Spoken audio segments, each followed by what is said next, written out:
Buenos días, mi nombre es Alejandro Gabriel Meneses Vela y a continuación presentaré las prácticas que hicimos este semestre. La primera de ellas fue programas de reforzamiento. Objetivo. El objetivo de esta práctica era conocer mejor los programas de reforzamiento por medio de establecer y aumentar la probabilidad de ocurrencia de una conducta mediante estímulos. Los programas de reforzamiento son reglas o criterios que determinan qué instancia de la respuesta será seguida por la entrega del reforzador. En clase vimos cuatro tipos. De razón fija. Siempre se pide una cantidad o número constante de respuestas. De intervalo fijo. Una respuesta se refuerza únicamente si ocurre después de que ha transcurrido una cantidad constante de tiempo. De razón variable. El reforzamiento sucede después de un número variable de ejecuciones o respuestas y de intervalo variable. Las respuestas se reforzarán después de un intervalo de tiempo cuya longitud varía. A mi equipo y a mí nos tocó por intervalo fijo, que es igual a IF, pero para esto tuvimos que preparar al sujeto. Sujeto. Para el sujeto se empleó una rata hembra de cepa Wistar Lewis, aproximadamente de una edad de un mes de nacida, experimentalmente ingenua, con un peso inicial aproximado de 239 gramos. Esta tenía libre acceso de alimento sólido dentro de la caja habitación. Se le restringió el acceso de agua durante todo el condicionamiento, teniendo acceso a ella solo por 30 minutos al día, y los aparatos que se usaron para llevar a cabo esta práctica son los siguientes. Una báscula de metal con la que se pesaba el sujeto diariamente y se anotaba en el registro de peso.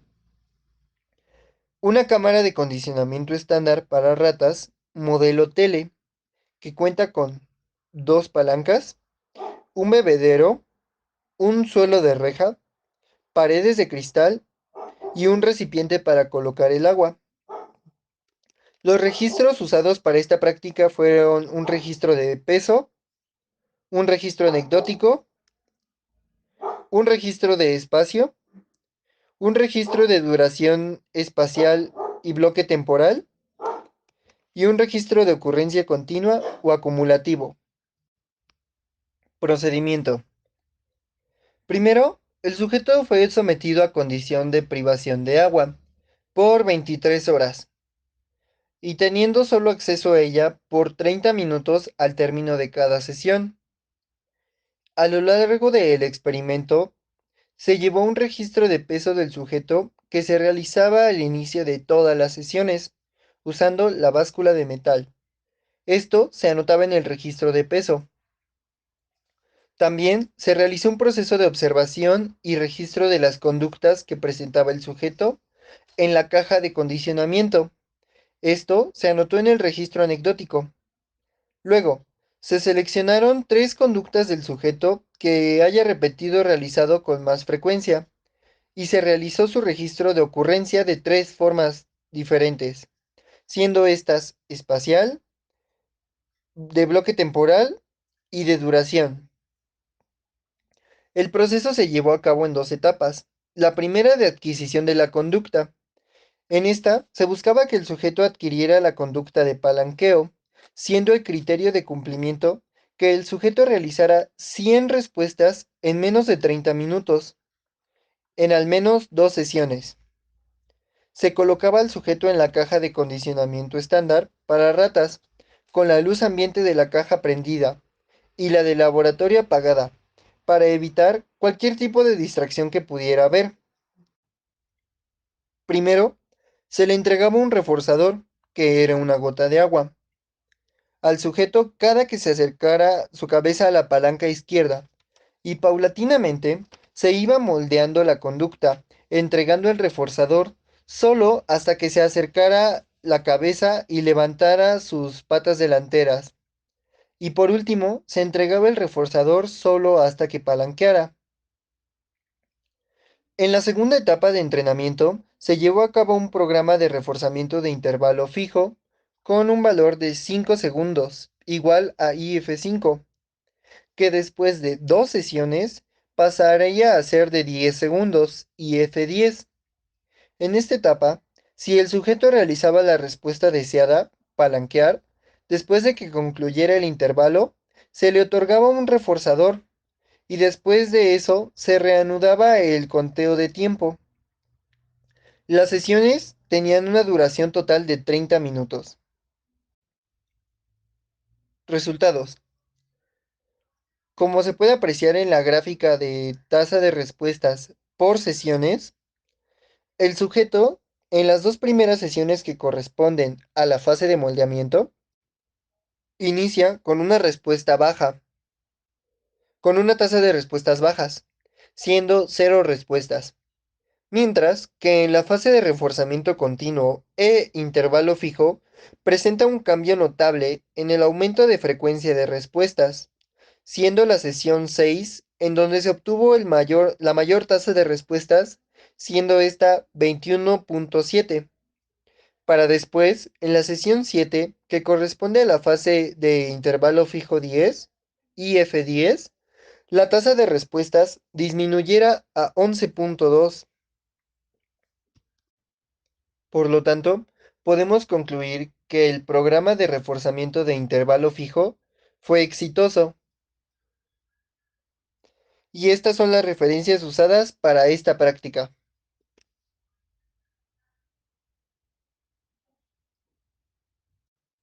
Y estas son las evidencias de los registros que tomó cada integrante del equipo.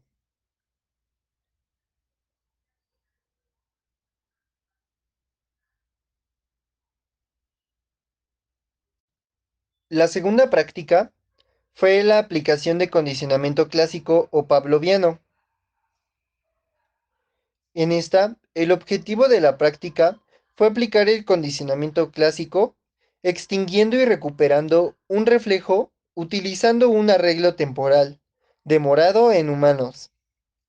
El condicionamiento clásico es el modelo estímulo-respuesta o aprendizaje por asociaciones.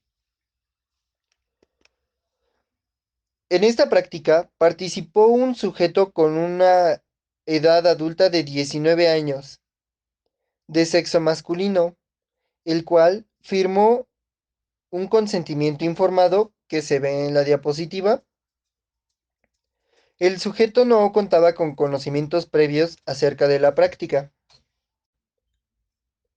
Y los materiales ocupados para este experimento fueron los siguientes. Una pluma artificial de ave de 6 centímetros de largo por 1.5 centímetros de ancho. Un banquillo de 55 centímetros de alto. Audífonos de diadema Bluetooth modelo Steren 7670. Un teléfono smartphone para reproducir el sonido o ruido blanco modelo Moto G30. Una venda para los ojos de 1.5 metros de largo por 28 centímetros de ancho. Un teléfono modelo Honor X8 como función de cronómetro. Y dos registros de ocurrencia.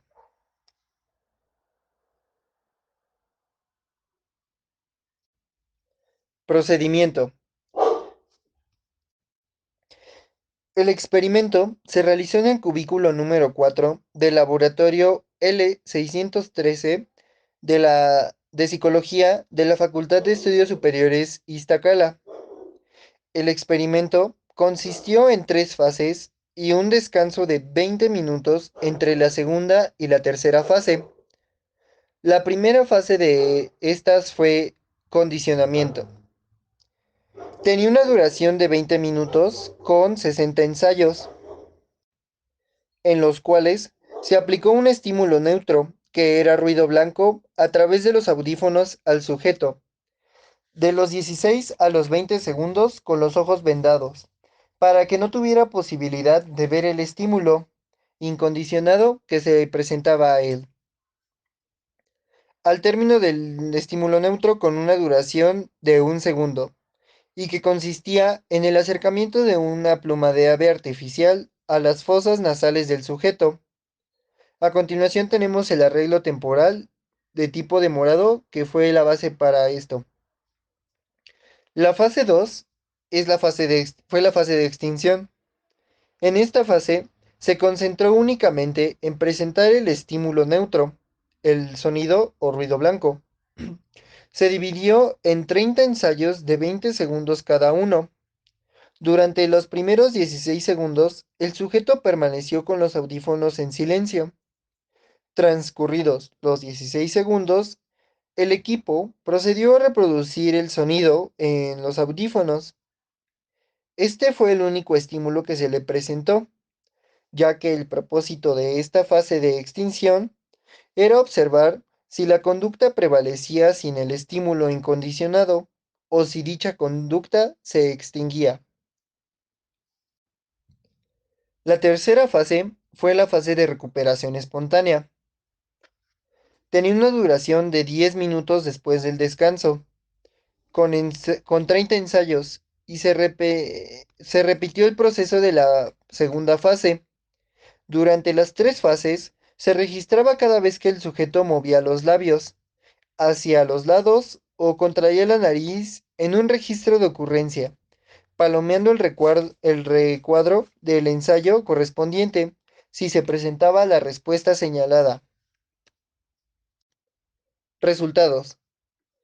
En la gráfica que representa el número de respuestas por bloques de ensayos,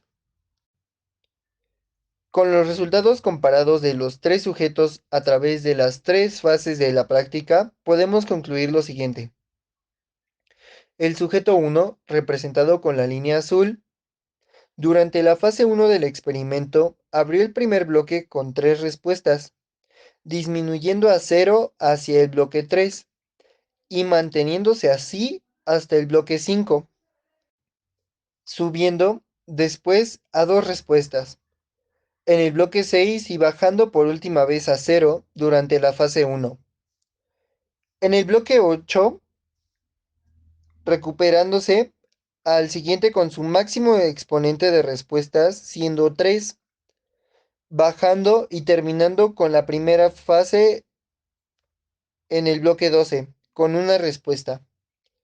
En la fase 2, se puede observar que la tasa de respuestas decae considerablemente, incrementando solo al final, en el bloque 17, a 3 respuestas, para finalmente en la fase 3, mantener una tasa media de respuestas y terminando los últimos 3 bloques con 0 respuestas. En este caso, se puede observar el condicionamiento en la segunda mitad de la fase 2 y la extinción en el final de la fase 3. Sujeto 2, representado con la línea anaranjada. El sujeto 2, durante la fase 1, comenzó presentando 2 respuestas desde el bloque 1 y disminuyendo a 0 al siguiente bloque, recuperándose con 3 respuestas al tercero, y después de eso mostrando una línea de tendencia de 0 respuestas hacia la fase 2, permaneciendo en 0 durante toda esa fase, y siendo en la fase 3 que el sujeto tiene un incremento significativo en el de las respuestas desde los primeros bloques de la fase, y manteniendo su máximo exponente de 3 respuestas durante el bloque 21 y 22, y volviendo a disminuir en el bloque 23 y 24, pero sin llegar a cero. En este caso, se puede observar que el condicionamiento en la primera mitad de la fase 3 y no se pudo demostrar la extinción ni la recuperación espontánea. Sujeto 3. Representado con la línea roja, en el caso del sujeto 3, en la fase 1 presentó una tasa de respuestas alta, que decayó lentamente hacia el bloque 7, pero recuperándose hacia el bloque 9 y alcanzando la tasa de respuestas que tenía al inicio, siendo 5. y manteniéndose ahí hasta el bloque 12, terminando la fase 1. En la fase 2, comenzó decayendo y solo recuperándose una vez a la mitad de la fase para llegar a cero respuestas. En el bloque 17, nuevamente incrementándose al final. En la fase 3, el sujeto se mantuvo en el número de respuestas de 1 y solo decrementó una vez en el bloque 21, pero se recuperó enseguida, volviendo a 1 por lo que restaba de la fase. En este caso, se pudieron observar en todo la extinción, la recuperación y la recuperación espontánea. Y estas fueron las referencias que usamos para esta práctica. Muchas gracias por su atención.